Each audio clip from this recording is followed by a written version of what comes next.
नमस्कार, मैं श्रावणी और आप देख रहे हैं 1 मिनट न्यूज। अभी अभी खबर आई है, भारत ने एक नया और कड़ा राजनयिक दबाव बनाते हुए रूस से मांग की है कि हाल ही में रूसी सेना में शामिल पाए गए 27 और भारतीय नागरिकों को तुरंत रिहा करके स्वदेश वापस भेजा जाए। विदेश मंत्रालय ने शुक्रवार 26 सितंबर 2025 को इस नए आंकड़े की पुष्टि की है। ये युवक धोखेबाज एजेंटों के जाल में फंसकर भारी वेतन और विदेशी नागरिकता के झूठे वादों के साथ युद्ध क्षेत्र यूक्रेन में फंस गए हैं। जिन नौकरियों का वादा रसोई सहायक या ड्राइवर के तौर पर किया गया था, वे अब मौत का जाल बन चुके हैं। यह महज नौकरी घोटाला नहीं बल्कि मानव तस्करी और युद्ध क्षेत्र में जबरदस्ती भेजने का एक डरावना मामला है। देखिए, हाल ही के दिनों में हम लोगों को पता चला कि कुछ और भारतीय नागरिक रूसी सेना में को उन्होंने ज्वाइन कर लिया है। यह बात हम लोगों को भारतीय उनके परिवारजन के मार्फत से पता चला है। इस बात को हम लोगों ने दोनों तरफ, रशिया में उनका जो यहाँ पर दूतावास है और मॉस्को में जो उनका सरकार है, दोनों के साथ हम लोगों ने फिर से उठाया है और बहुत मजबूती से उठाया है कि जल्द से जल्द जो हमारे नागरिक हैं उनको वहाँ से रिहा करा जाए। करीबन 27 लोग हैं जो अभी जिसकी हम बात कर रहे हैं। 27 लोग जो भारतीय नागरिक अभी रूसी सेना में कुछ हाल ही के दिनों में भर्ती हुए थे और उनको हम लोग वहां से निकालने की कोशिश कर रहे हैं। अब तक आपने देखा 1 मिनट का संक्षिप्त सारांश। विस्तृत जानकारी के लिए कृपया ये रिपोर्ट आगे देखते रहें।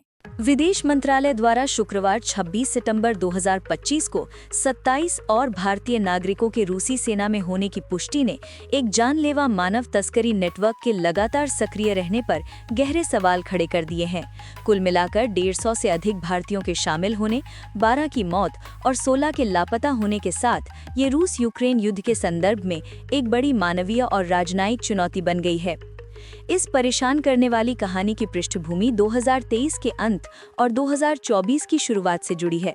पंजाब, हरियाणा और कश्मीर जैसे राज्यों के युवा जो विदेश में अच्छी नौकरी की तलाश में थे, धोखेबाज एजेंटों के निशाने पर आए। इन एजेंटों ने वीडियो और झूठे विज्ञापनों के माध्यम से उन्हें रूसी सेना में 1 से 2 लाख रुपए मासिक वेतन वाली सहायक नौकरियों का लालच दिया। साथ ही 6 महीने के भीतर रूसी नागरिकता का मोहक वादा भी किया। कई युवकों ने इन धोखेबाज एजेंटों को 10 से 15 लाख रुपए तक की बड़ी रकम दी। ये युवक, जिनमें अक्सर साधारण मजदूर और छात्र होते थे, रूस पहुंचे। वहां उनका पासपोर्ट जब्त कर लिया गया और उन्हें सैन्य समझौतों पर हस्ताक्षर करने के लिए मजबूर किया गया, जो अक्सर रूसी भाषा में थे जिसे वे समझते नहीं थे। इसके बाद उन्हें मामूली प्रशिक्षण देकर यूक्रेन में अग्रिम मोर्चे पर तैनात कर दिया गया, जिससे वे अपनी मर्जी के खिलाफ लड़ाके बन गए। इन व्यक्तियों और उनके परिवारों के जीवन पर इसका विनाशकारी प्रभाव पड़ा है। उदाहरण के लिए उत्तराखंड के राकेश कुमार का मामला, जो पढ़ाई के वीजा पर रूस गए थे, उन्हें जबरदस्ती सैन्य में भर्ती कर लिया गया। उनका परेशान परिवार केवल टूटे फूटे ढंग से उनसे बात कर पाया है और उनकी वर्दी वाली धुंधली तस्वीर ने उनके सबसे बुरे डर की पुष्टि कर दी है। इसी तरह हैदराबाद के मोहम्मद असफान के परिवार को, जिनकी मार्च 2024 में अग्रिम मोर्चे पर लड़ते हुए मौत हो गई थी, उनकी मृत्यु की जानकारी राजनयिक दबाव के बाद ही मिली।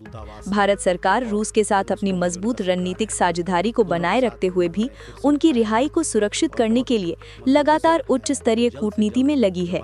विदेश मंत्री एस जयशंकर ने अपने रूसी समकक्ष सर्गेई लावरोव के साथ ये मुद्दा उठाया है और पिछले साल प्रधानमंत्री नरेंद्र मोदी ने राष्ट्रपति पुतिन के साथ सीधे बात की थी।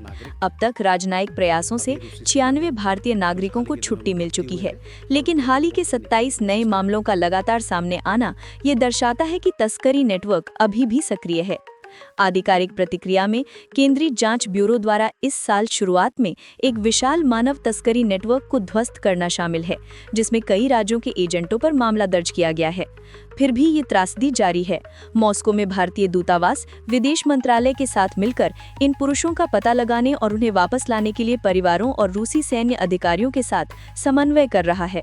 27 नए पीड़ितों के परिवारों के साथ भारत का करीबी संपर्क इस जटिल राजनयिक और आपराधिक चुनौती की मानवीय तात्कालिकता को रेखांकित करता है।